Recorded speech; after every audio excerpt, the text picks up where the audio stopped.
felt all along that you could win that game. You were convinced this week. Yeah, I was, yeah. If you're like me, from the moment you were born, Manchester United was Sir Alex Ferguson, and Sir Alex Ferguson was Manchester United. He won the small matter of 13 Premier Leagues, a couple of European Cups, 5 FA Cups, 4 League Cups, and under his management, United became the first British team to complete the magnificent treble. But what would you say if I told you that Sir Alex Ferguson is the one that single-handedly destroyed the future of Manchester United?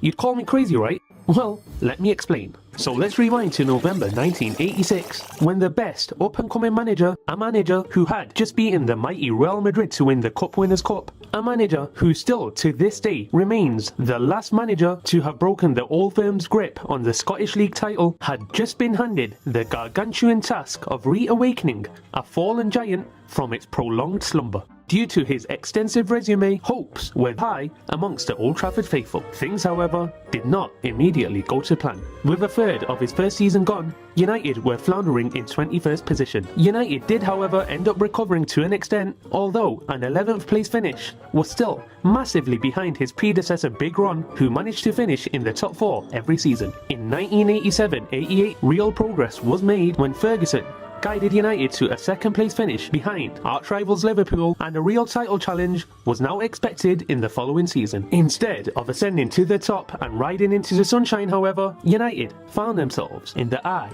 of another storm.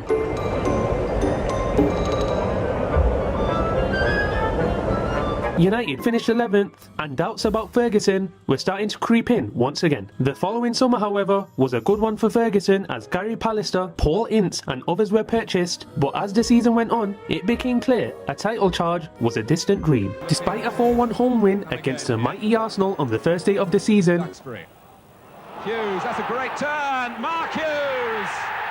United's form crumbled, which culminated in a horrific 5-1 Derby Day demolition to crosstown rivals Manchester City. From Ian Bishop, early cross, chance at the far post, Hitchcock.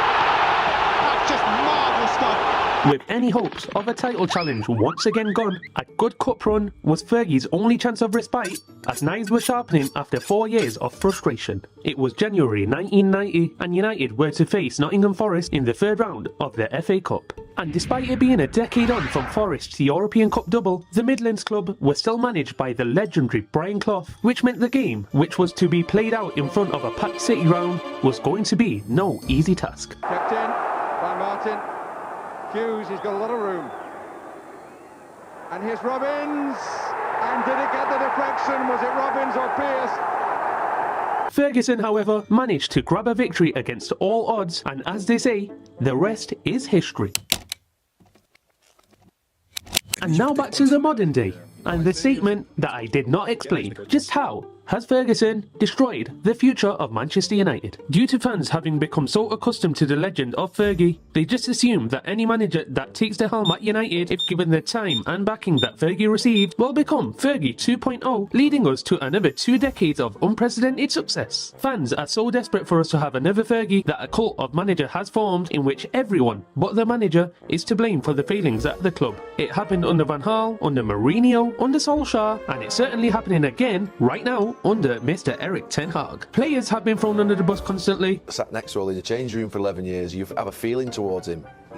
You're not going to sit here and be quiet watching them players throw him under a bus. It's not happening. Never mind the fact that Keane and Neville may have had ulterior motives in defending their mate Ollie, and never mind the fact that many of these players were successful before they came to the club, they were successful after they left the club, and were successful on international duty while still playing at Man United. And on top of players being blamed, the Glazers, who do have many faults admittedly, have been blamed for the failings of every manager post-Ferguson. Fans and pundits alike claim that managers have not been backed, but that is just simply not true. Van Gaal was allowed to bring in a ton of players and shipped out many players that would have been very useful to United after his stint. The team was playing to his tactics to a T. Have players with creativity, players who get on the edge of your seat. I want to see that from Manchester United, but it's not happening. But after failing to qualify for the Champions League, he was indeed correctly sacked. Left short is an open goal for Danny Welbeck, who comes back to Old Trafford and puts Arsenal in front. Moyes was also backed but failed, likewise Solskjaer, likewise to an extent Mourinho, and definitely likewise for our current manager Erik ten Hag, who has spent over 400 million with the team, still looking like they've never played a day of football on the pitch. If this was any other club, these managers would not have been backed anywhere near as much, but due to us being so desperate to find our new Fergie, managers have been blindly backed for far too long, massively halting the club's future progress.